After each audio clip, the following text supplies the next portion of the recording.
Biblia inaongea strategically kwenye huu mlango wa Mathayo 7:7-8.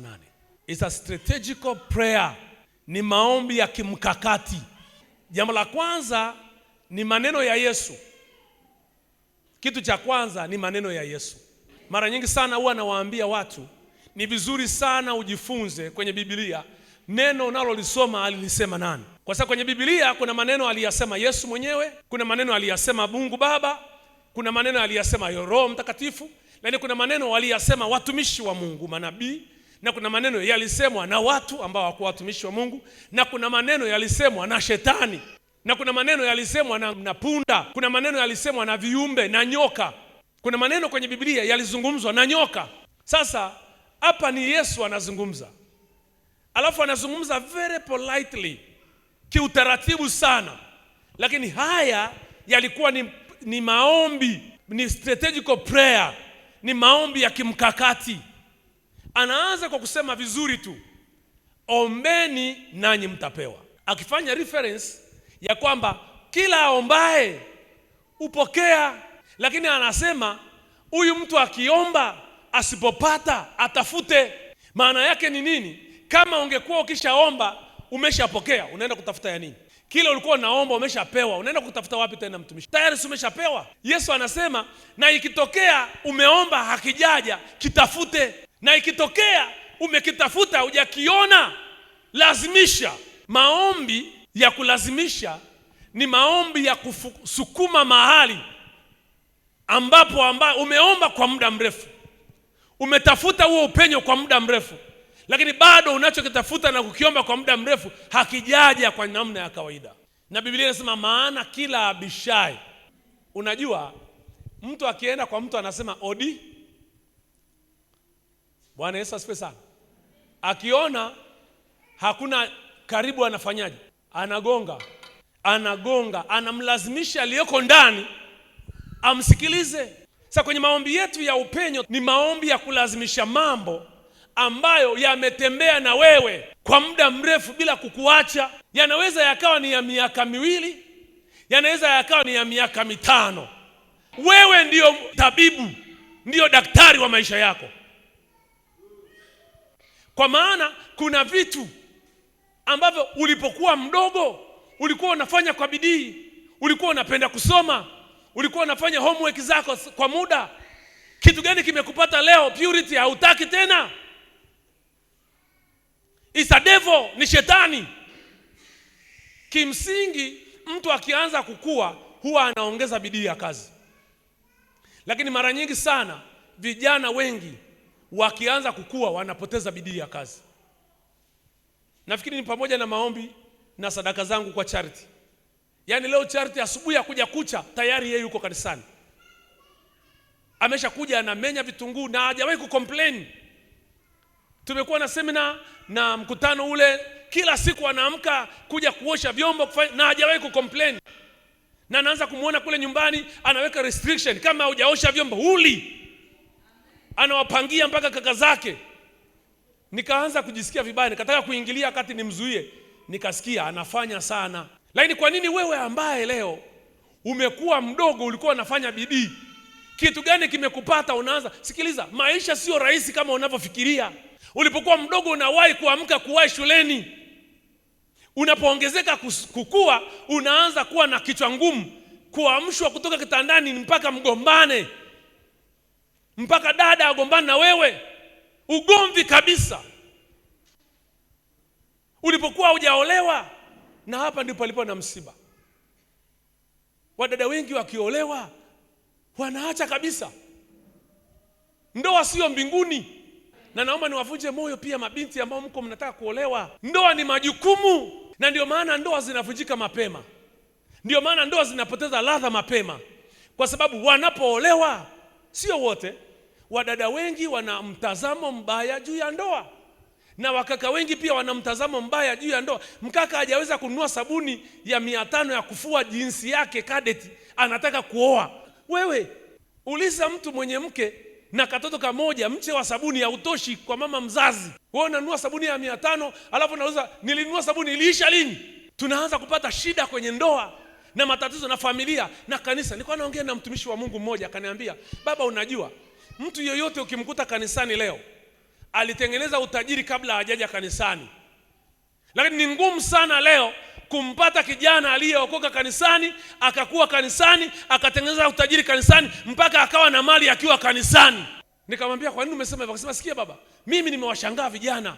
Kijana anakaa kanisani, anataka kuoa, hana mahari, kanisa linachangana. Anataka kufanya hivi, hana mahari, kanisa linatengeneza mahari, linatengeneza sherehe, linafanya hivi, na pete ananuliwa na nini, anafunga ndoa.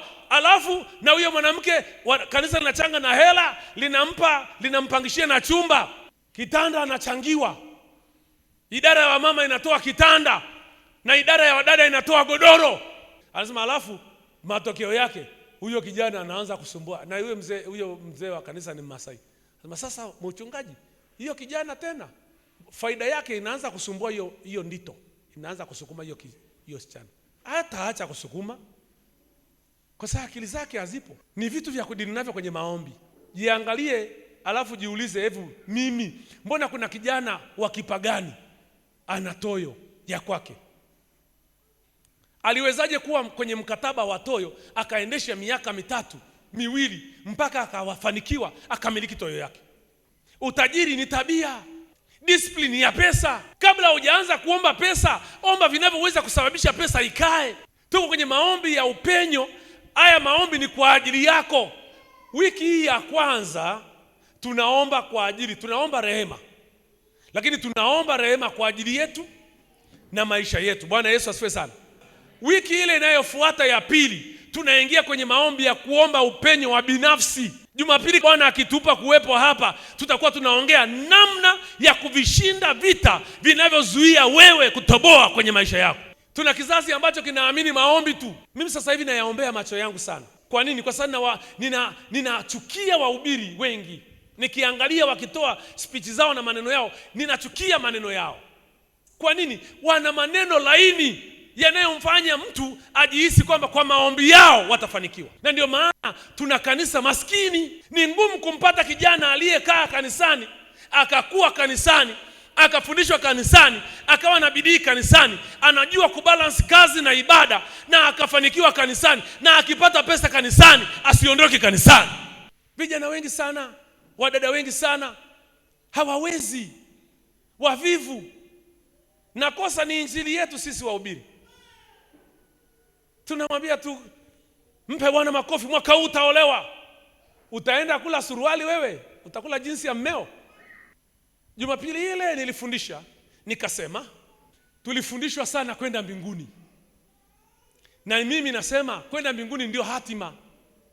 Lakini waulizeni wana wa Mungu, wangapi mnajua mbinguni ni safari? Okay, tukubaliane, safari ya mbali kabisa hapa Tanzania tukitoka Arusha ni wapi? Kigoma. Kokote utakakokuwa unaenda, set the destiny. So when you set the destiny, if heaven is your destiny, ndio sana kusema Kigoma. Kama Kigoma ndio mwisho wa safari, unafika Kigoma kwa kulala nyumbani kwako. Wangapi mnajua mambo tunayoyahitaji hapa duniani tukiyakosa yatazuia safari kuendelea? Wangapi mna uhakika? Yaani mambo unayoyatafuta hapa, unaweza kuvumilia mwezi, unaweza kuvumilia miaka 2, unaweza kuvumilia miaka 5, umeweza sana 10, wa 11 haui yule. Unapwaya, unajiona kama usiye na bahati, unakuwa mnungunikaji, unanungunika, unakata tamaa, unachukia watu. Kwa nini? Haujafanikiwa. Kutana na mlokole aliyekaa kwa Yesu kwa muda, alafu hakuna kinachotembea kwenye maisha yake. Ni mchungu, ana uchungu. Ndio wanaosema watu, ndio wanaosema hawa ni mafrimaso. Nimemsikia mzee John anasema baba yangu anatumiwa na Yesu. Mzee John, ni vizuri, asante umenisemea, lakini una hata haja kusema baba.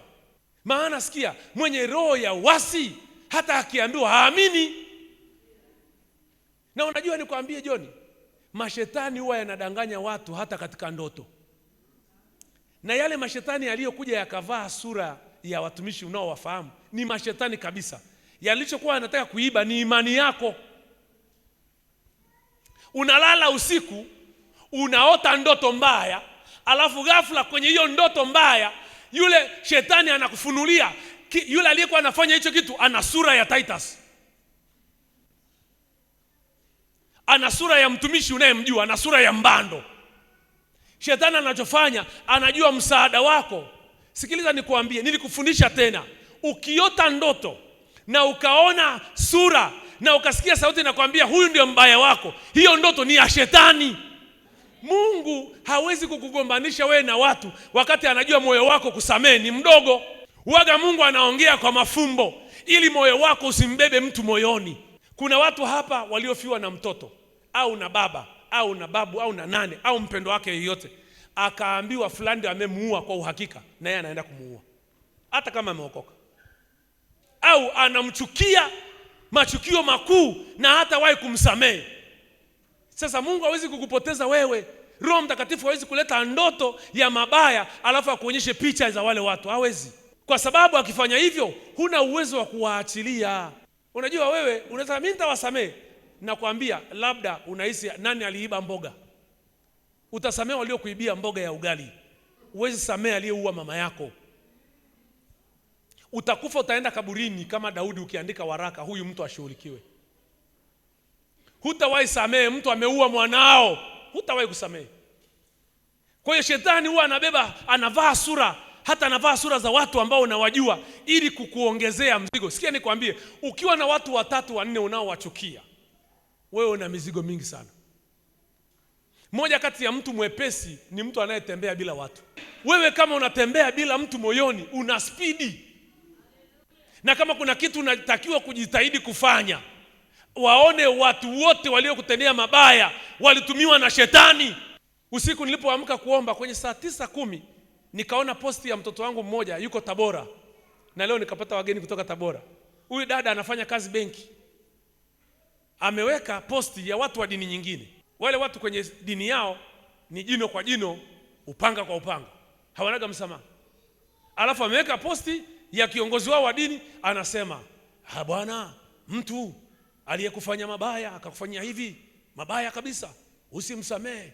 Kumsamehe maana yake ni kusahau, na kusahau maana yake ni kumpa tena nafasi ya kukuumiza tena. Huyo mtu hapaswi kusamehewa. Na mimi saa hiyo nikamwandikia, nikamwambia hiyo sio imani yetu. Imani yetu inasema kisasi ni kwa ajili ya nani? Ya Bwana. Wasamehe watu mara 7 ngapi? 70. Wakikosa tena wafanye nini? Wasamehe. Maana usipowasamehe, na wewe baba yako aliyoko mbinguni hata kusamehe nani? Wewe. Nikamwambia hiyo sio imani yetu. Imani yetu ni kusamehe. Na kusamehe ni kujifungua mwenyewe. Tunaenda kudili na vitu ambavyo vinayasababisha maisha yako yasiendelee. Sikia wana wa Mungu, kitu kigumu sana kupata duniani sio pesa, ni tabia yako. Kwenye level ya mtu binafsi, moja ya kitu kigumu sana kukipata kwenye maisha yake ni tabia yake kuwa nzuri. Ni tabia yako, ni moyo wako kuwa mzuri, ni discipline yako. Sikiliza, kabla hujaenda kumcha Bwana, kabla hujazungumza usiue, usiibe, kabla hujaenda kwenye yale, tabia yako wewe ni ipi? Kuna watu wakipata pesa, kuna mtu ukimpa tu 200,000 tabia yake inabadilika. Alikuwa mlokole anakuwa shetani na mkia saa hiyo. Ukimpa 500,000 anakuwa shetani na mkia na pembe. Ukimpa 2,000,000 anakuwa shetani na mkia na pembe na moto.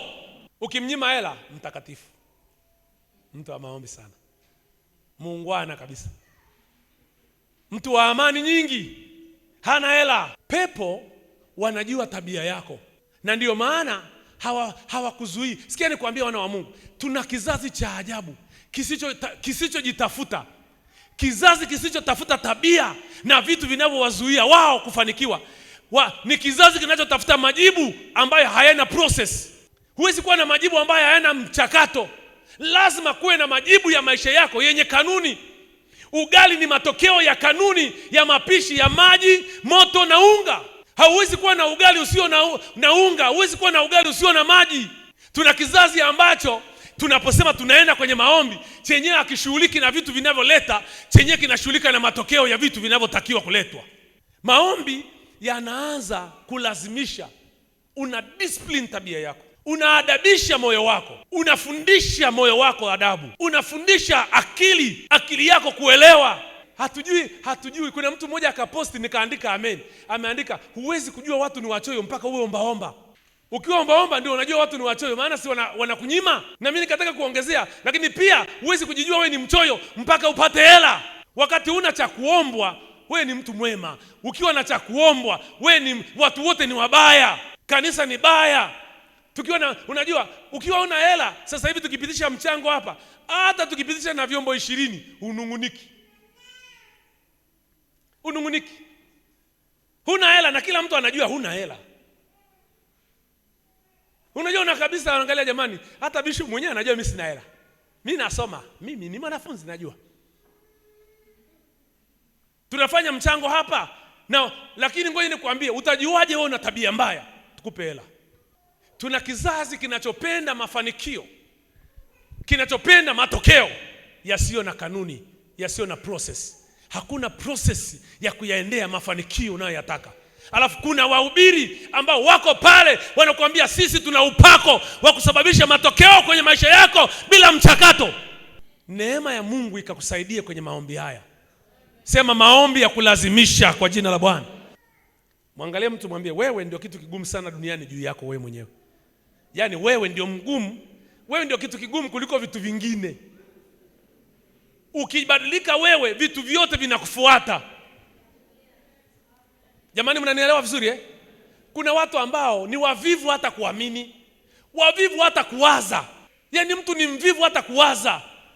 Ukibadilika unavyowaza, ukabadilika namna unafikiria. Kuna watu hawajui wanazeeka. Kuna watu hawajui miaka inaenda. Kama hujaoa, kama hujaolewa, lakini si unaishi. Kwani utakufa kesho? Jamani, kwani utakufa kesho? Kuna watu wako busy na temporary things as if wao ni temporary. Yaani watu wako busy na vitu vya muda kana kwamba wao ni watu wa muda. Sikia nikwambie, kama wewe ni mwanamke ni mwanamume, ukiwekeza na ukawa mwekezaji, ubora wako unaongezeka. Kama ni mke, ni mke bora. Utapata mwanamume wa ovyo wa kukuoa. Lakini kama una mahali pa kulala, na wewe ni mdada, huna mahali pa kulala, huna hata godoro, huna hata mawazo ya kununua kitanda, huna mawazo kabisa. Mawazo ya kuweka kitanda pale, godoro na kakabati kako huna. Wewe ukipata hela unanunua gauni jipya, mzee wa kujidungua. Yaani ukipata hela, viwanja vinapanda bei. Wangapi mnajua kuna viwanja vinalingana na pesa ya simu yako? Sijaongea hapa. Jamani, Bwana asifiwe sana.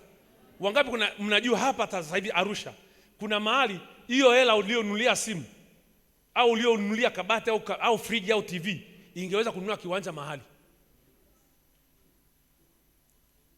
Lakini tukikwambia unasema ni mbali. Na huko mbali kuna mwenyewe na anakaa hapo na anauza. Panunue upaache. Kwani unakufa leo? Jamani, Bwana Yesu asifiwe sana. Siku nilikuja nikanunua hiki kiwanja cha kanisa. Nilipoenda nikaulizwa, hivi umenunua wapi kiwanja cha kanisa? Akasema kule mbali sana. Nikaja nikakuta kulikuwa na rafiki yangu kule mjini anafanya semina kubwa na matamasha makubwa. Nikaenda kwenye zile semina zake, na kwa kuwa nilikuwa mimi ni jobless mjini, sina mahali, kila lunch hour naenda kwenye ibada. Siku moja akanipa kuhubiri, nikahubiri Titus, akashangaa. Akasema kuna mtu anatoka Mirani mwenye huu ujumbe, maana kwa anatokea Mirani. Akasema Mirani kuna watu wana maana. Akanipa kesho yake tena. Kesho kuto yake akanipa semina. Nikafundisha pale, nikatoa pepo vizuri wengi. Watu ambao yeye amekaa nao hapo. Sikia nikueleze, maombi ya matokeo bila process hayaondoi pepo. Akaniuliza, hivi bishop ulinunua kiwanja wapi? Nikamwambia kule Ngusero. Akasema kule mbali sana. Lakini huyu rafiki yangu mpaka sasa hivi anazurura tu mjini. Akijaga hapa anasema Mbando, Mungu amekubariki sana. Kanisa zuri. Jamani. Lakini palikuwa mbali sana. Kigumu kwenye maisha yako ni wewe. Ukiweza kujitafuta ukajipata, na ukashughulika na tabia zako. Wewe unanungunikiwa na kulalamikiwa na watu, mbona uoni yale mambo ambao watu wote hivi, watu 99 wanakuambia una shida, ukubali. Watu 5 6 wanasema badilika hapa, utaki. Na wanakuambia kwa nia njema tu, hata ujihoji. Kama huwezi kujibadilisha mwenyewe, jiombee. Jamani, Bwana asifiwe sana. Nena mbele za Bwana, jiombee, mwambie Bwana, mimi ni takataka. Mimi sina akili kabisa, mimi wa ovyo. Tengeneza hizi akili zangu, kichwa kimekaa kipangala shaba. Roho Mtakatifu, unajua nikwambie, kitu ambacho hujakielezea vizuri hakiwezi kushughulikiwa. Saa 10:30 tuko hapa. Ni maombi ya toba na rehema na maungamo. Hebu andika haya mambo makubwa matatu: toba, rehema na maungamo. Nataka tunasoma kitabu cha Nehemia mlango wa 1 na mlango wa 2 na mlango wa 3 na wa 4. Funga, fungua jioni. Funga, fungua jioni. Tunaingia kwenye toba, rehema na maungamo. Bwana Yesu asifiwe sana. Jambo la kwanza, maombi ya toba ni maombi ya kiupelelezi. Yanapeleleza chanzo na kiini cha tatizo lako. Haya maombi yanatusaidia nini? Yanatusaidia kupeleleza kiini ama chanzo cha tabia. Watu wa Mungu, moja kati ya shida nyingi na tabia nyingi tulizo nazo hazitokani na sisi, zinatokana na kule tulikozaliwa. Mnanisikia watu wa Mungu? Watumishi, mnanisikia? Chanzo sio wewe, usijilaumu. Chanzo ni mama, ni bibi, ni babu yako, ni shangazi yako. Mama yako alipokuwa form 1, alipoenda form 1, alipofika la 7 aliacha shule, akatorokea Kigoma kwenda kuwa house girl mahali. Alipotorokea Kigoma akapewa mimba kule na Mnyarwanda, ndio ukazaliwa wewe. Alafu huko hapa leo na wewe umefikia umri ule ule, hutaki tena kazi. Kwa tunapoingia kwenye toba, hatutubu vitu tunavyoviona hapa. Tunatubia vitu ambavyo vimetembea na vizazi. It's a generational thing. We are going to deal with a generational things. Vitu vilivyotembea na vizazi na vizazi. Ngoja nikueleze wana wa Mungu, kama wewe baba yako angekuwa ameushinda umaskini, wewe usingekuwa maskini. Yaani haiwezekani mimi watoto wangu wawe maskini, haiwezekani. Yaani Bright akiwa maskini, leo amepewa hapa majukumu na kaka yake. Na nitaongea vizuri hiki kitu.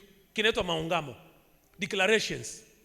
Amambo mimi naondoka nyumbani, lakini sikiliza, nimekuachia majukumu. Watoto wangu wote, mimi nilikuwa maskini wa kutupa. Lakini kati ya vitu ambavyo nilidili navyo ni umaskini.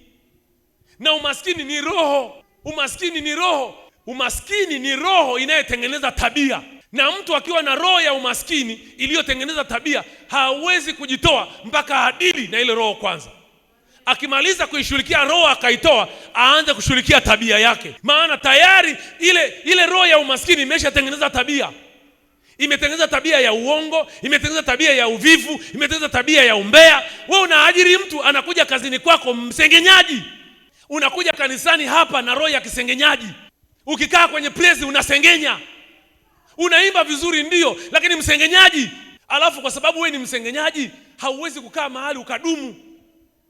Na hata hamna mtu anakupenda. Yaani mtu akikuangalia anakupenda kwa kweli, unajua kupiga gitaa, lakini msengenyaji. Unajua kupiga keyboard, lakini mbea, mzushi. Yaani ukikaa hapa tu, Titus akatoka hapa akamgongea Kalista tu mkono hivi, tayari mzushi umeshaanza. Umeona ile style? Ulimuona pastor? Yaani pastor ulimuona hapa wadada wa hapa pastor waone kabisa. Huyu dada mpya tu tayari pastor ameshamuona. Yaani wewe mzushi, lakini sio tabia yako. Ni roho ilitengeneza hiyo tabia kwa mama yako mpaka akaachika. Yaani bibi yako walikaa vikao, wakamsii, wakambembeleza, wakamchapa na viboko, lakini aachi tabia ya umbea. Wewe unafikiri utaishinda tu hivi? Kuna watu umaskini wao hautokani na ile roho. Ile roho ilishanyamaza, imeacha tabia. Nilikuwa namwambia Titus, unajua viongozi wengi na watumishi wengi sana walioanguka hapa ni usengenyaji. Alafu ubaya wengine hata sasa hivi wakikutana na nyie wananisengenya mimi. Yaani mmoja nasikia anasema pale Moria ukikaa uendelei bwana. Yaani pale uendelei. Nimetoka tu nimeshaendelea. Umeendelea wapi? Tuonyeshe. Nimepata kibarua. Cha nini? Cha kusafisha choo. unadeki vyoo vya watu, unasema umepata kazi. Hiyo tabia mbaya ikikuacha, we mtu wa maana. Wangapi mnajua kuna mtu ukimuona unampendaga kweli, lakini akija ukiwa unazungumza unanyamaza? Wangapi unajua huyo mtu ni wewe? Maana ukisikia neno la mtu hulali nalo. Yaani ukisikia jambo la mtu hulali mpaka utafute mahali pa kwenda kutapikia. Tabia hiyo inaleta umaskini, inaleta kutengwa, inaleta kuachwa. Watu wanakunyima kazi. Ni fundi mzuri lakini hamna anayeleta kazi kwako. Maana ukiwa fundi ukienda mahali lazima usengenye.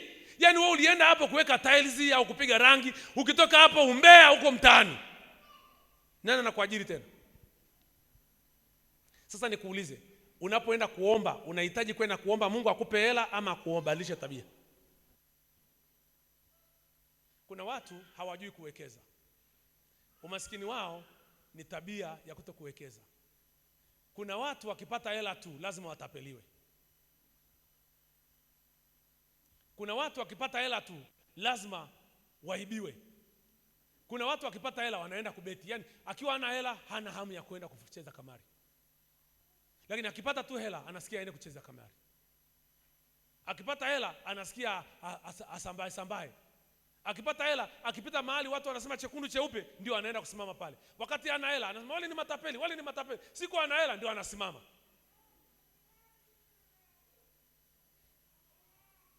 Jamani, Bwana Yesu asifiwe sana. Toba, maombi ya toba yanaleta upelelezi wa kujua nini kiini. Jambo la pili, toba huleta nuru katika giza lililofunika chanzo cha tatizo lako. Unapoomba, Baba nisamehe, niko katika hali nilionayo sio kwa sababu yako. Unajua sisi hatuna hali tulizonazo. Andika hivi: toba huleta nuru katikati ya giza lililofunika chanzo cha tatizo lako. Toba inaleta nuru, inamwangaza, inaangazia eneo ambalo tatizo lako limekaa. Bwana asifiwe. Giza linafunikaga chanzo cha tatizo. Alafu ukianza kutafuta chanzo, giza linakupoteza. Linakwambia hichi sio chanzo, chanzo ni kile. Na ndio maana leo unabii mwingi unaotolewa, hakuna unabii hata mmoja unaosema haya sasa Titus pale na kuona simama. Simama sasa. Simama Titus, simama. Kwanza hapo ni nabii. May I go deeper? May I go deeper? Niende ndani nisiende ndani? Can I prophesy? Hakuna wanao prophesy wanasema chanzo cha tatizo lako ni tabia ya bibi yako. Hakuna. Hakuna anayesema chanzo cha matatizo yako wewe ni mvivu. Hakuna anayesema naona ukiwa unaamka saa 5 bila asubuhi. Wangapi mko hapa ni wanaume na ni wanawake hamna kazi? Waga mnaamkaga saa 12, mnafanya usafi, mnatoka mnaenda huko mnatembea kutafuta kazi. Kila siku Jumatatu mpaka Ijumaa. Majobulesi wengi wanaamkaga saa 6. Analala sana ili asinywe chai. Lakini bado tu cha mchana kitakudai.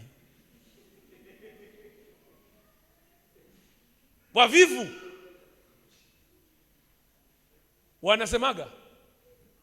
Anasema naona T. Jennifer ni nani wako? Jennifer ni nani wako? Ni mama mdogo. Kai go deeper. Niende zaidi Huyu mama mdogo namuona ameolewa sijui na fulani. Hawakuambii Titus matatizo ni ya kwako. Na kuna vita ya kiroho inashindana na wewe. Wanakuonyesha matatizo yako sio ya kwako, ni watu wanakuloga. Unanielewa vizuri Kwa hiyo huyu fikra zake na mawazo yake yanahama kwenye matatizo yake, yanahamia kwenye watu. Maombi ya toba yanaondoa hilo giza. Giza lina tabia ya kukudanganya. Giza linakupoteza. Giza linakupelekea kwenye manabii ambao hawakuonyeshi chanzo cha tatizo lako, wanakuonyesha watu ndio chanzo cha matatizo yako. Kwa hiyo ukishaanza kuona ni watu, ngoja nikwambieni, wangapi mnajua ukiwa vizuri wewe kiroho hakuna anayeweza kukuloga? Wangapi mnajua hapa awe mama mdogo wa bibi yake mdogo, na shangazi wa baba yake shangazi. Kama wewe ukikaa sawa sawa, wakiinua antena na wewe unainua antena. Wakianza kuloga na wewe unaanza kuona. Yaani nilikaa kwenye nyumba moja ya kupanga, ina mama mmoja mchawi Mrangi. Sio maana Warangi ni wachawi, mchungaji Edward ni Mrangi. Sasa piso hapa na wasema Warangi mkaama kanisa pana. Inawezekana na wewe ni Mrangi. Warangi wameokoka, wanampenda Yesu, sema amina. Lakini mama wa Kirangi alikuwa anasafiri kila siku kwenda Kondoa. Na akisafiri na mimi nasafiri. Akienda na mimi naenda. Akileta vitu na mimi naleta vitu. Yaani alikuwa muovu. Kipindi hicho Bright alikuwa mdogo. Kadogo kanatoka ndani na simu. Yaani fikiria ni mama mwenye nyumba, akitoka tu anamwita bi. Akija tu anamnyang'anya hiyo simu, anadumbukiza kwenye maji. Alafu anampa. Au anachukua simu anaficha. Inazimwa saa hiyo. Ni mama mwenye nyumba. Watu wakija hapo, sisi tulikuwa tunakaa huko uwani. Tunakaa huko uwani. Kwa hiyo nyumba ya mama mwenye nyumba iko hapa mbele. Kwa hiyo ukija unapiga hodi, shikamo, unaambiwa marahaba. Sawa, samani mimi naenda huko kwa nyuma kwa mtumishi. Maana huko nyuma ndio nakokaa. Kwa nakaa chumba na sebule. Na ilaani roho kwa jina la Yesu Kristo. Mpaka nikachukia, nikaona nikisikia unaishi kwenye nyumba ambayo mwenye nyumba anakaa hapo, nataka uhame kesho. Lakini sio wenye nyumba wote ni wabaya. Mimi nikiwa mwenye nyumba wako sitakuwa mbaya. Sema amina. Yaani ukifika tu anakuambia samahani dada, unaenda wapi? Unaenda kwa mtumishi sema lakini mumuombee huyo mama mchungaji wenu ni malaya. Malaya. Amemaliza mtaa wote, lakini msije mkanisema. Ukija mwingine hapo, yani kila anayepita pale ana neno baya. Sasa na mimi nikasema sihami hapa mpaka nimemkomesha. Jamani, Bwana asifiwe sana. Nikaweka target na mimi na yeye. Akapanga safari, akaenda kwa mganga. Alafu akamwaga mama yake, mume wake ameenda kwa nani? Kwa mama yake, ni mgonjwa sana, mautiuti. Akampigia na mama yake simu, akampanga mama yake. Mama yake naye akajipanga, mume akatoa hela na vitu, akaenda. Akakaa huko sijui siku 7, na mimi huku ndani nikachochea. Akiinua antena naona inua antena. Una haja ya kutafuta. Sikia nikwambie, watu wengi sana wanakaa kanisa kama hili wanasema hakuna upako, kwa sababu waambiwi nani anayewaloga. Shetani nakwambia hivi, giza linaatamia chanzo. Sasa ukitubu, Mungu analeta nuru pale. Anakuambia sikiliza, hawa wanakuloga kwa sababu hii. Yule mama alipoenda siku ya 5, mama yake akasahau kwamba alishadanganya. Akachukua unga na maharage na mahindi, sijui na mchele na karanga za Dodoma na mafuta ya uwele, akampa mdogo mtu, akamwambia nenda kamsalimie dada yako huko mjini. Shemeji mtu akaja, akafika akamkuta baba mwenye nyumba yuko pale. Unaendeleaje? Hatujambo. Vipi mama anaendeleaje? Anasema mama hajambo. Alishapona. Anasema mama kwani amekuumwa? Mama hajaumwa, amesema tu amewamisi, ameleta hii mizigo nije niwasalimie. Ambia hamna shida. Shemeji mtu akakaa. Kumbuka zamani hizo kulikuwa simu ni ngumu. Siku ya kwanza, siku ya pili, siku ya 3, siku ya 4 ndio mama mwenye nyumba anarudi na uchawi wake. Kibuyu kimejaa. Jamani, Bwana asifiwe. Siku hizi nikienda Mirani nikimuona, shikamoo, ananisalimia kwa adabu zote. Wakati alikuwa akiniona tu anaanza kufanya. Jamani, Bwana asifiwe sana. Alipigwa na mumewe na uchawi wake na vibuyu, akarudi navyo. Ndoa ikataka kuishia pale. Sasa sijui alirudi kwa mganga kwenda kuongeza uchawi mwingine ndio mume amkubalie, lakini mimi nipoona sasa hapa nikasema hapa huyu nimemweza. Sikiliza niwaambie na wa Mungu, hatuwezi kumaliza wachawi. Kila mahali tulipo watakuja. Wachawi ni kama manzi ya chooni. Pakiwa na mahali kinyesi tu yanakuja. Na wachawi wakiona, wachawi wanasukumwa na wivu. Kitu kinachoitwa ile nguvu ya msukumo inayesukuma mioyo ya wachawi na waganga kuloga ni wivu. Ni chuki. Kama vile sisi tunasukumwa na upendo, kuomba, kufunga, kuwasaidia wengine, wachawi na wao wanasukumwa na chuki. Mchawi anaweza kachukia mti mpaka akauloga mti. Hivyo mtu anaweza kaloga mti utakaompa kivuli, anakuachaje wewe? Mnanisikia nyie? Wangapi mko hapa au mlishahama?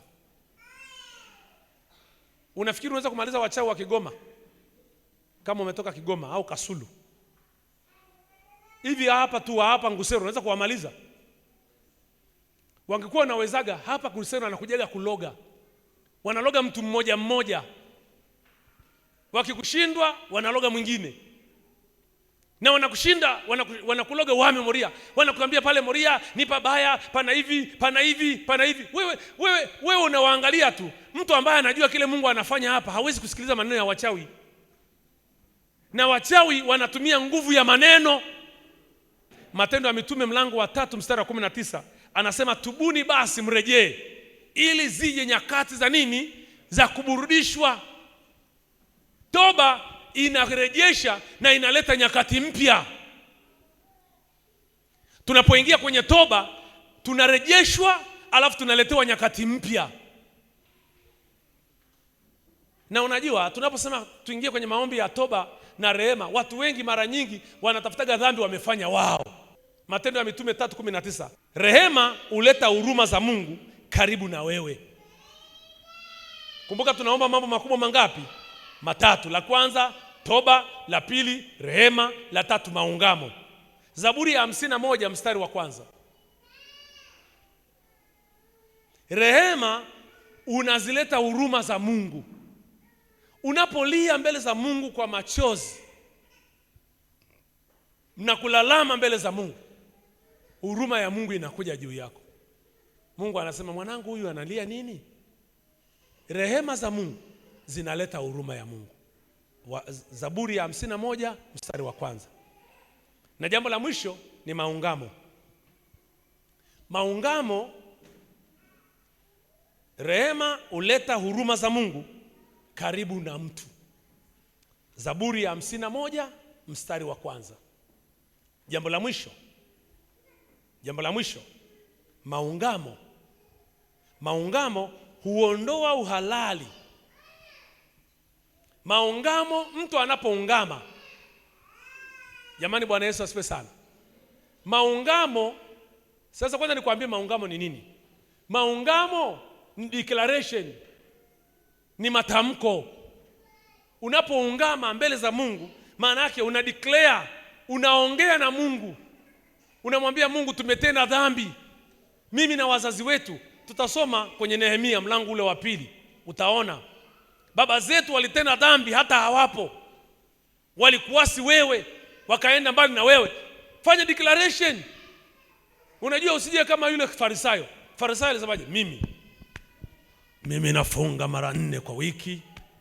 Mimi sio kama yule mlevi pale. Mimi natoa fungu la 10. Mimi Bwana ninajenga kanisa. Angalia Bwana vile nilivyokujengea kanisa Bwana. Sasa Mungu niangalie. Lakini yule mlevi ana maungamo. Sasa Baba, mimi sistahili mbele zako. Nimekuwa muovu maisha yangu yote. Kila hata anapojaribu kufanya mambo mema siyafikii. Ninaomba unisamehe. Baba zangu walikuasi. Baba zangu waliabudu ng'ombe na mbuzi. Ni mwenye haki ni wewe peke yako.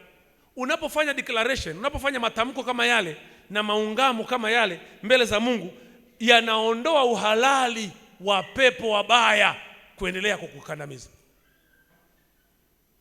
Unapoyaungama yale maneno, pepo wanakosa mahali pa kushika. Biblia inasema kwa maana kwa mtu mmoja dhambi iliingia duniani, na kwa mtu mmoja dhambi ikafanya nini? Ikaondoka. Kwa hiyo kwa mtu mmoja matatizo yalikuja kwenu, kwa mtu mmoja ambaye ni wewe matatizo yataondoka. Pepo wanakosa uhalali, wanakosa foundation. Jambo la pili, mateso yanakosa uhalali wa kuendelea kukaa. Mateso, vifungo, makandamizo. Unaweza ukaishi kwenye mazingira yale yale lakini ukiwa mtu huru. Jamani, Bwana Yesu asifiwe sana. Na jambo la mwisho, yanaondoa maagano ama yanavunja maagano yaliyofanywa. Maagano yaliyokushikilia yanavunjika. Na ndio maana tutakapoenda kusoma kwenye kitabu cha Waamuzi mlango wa 6, utamwona Gideon baada ya kuondoa zile madhabahu na kuvunja na kumwambia Mungu yale maneno, mpaka baba yake mwenyewe ambaye ndiye alikuwa mganga na yeye akageuka.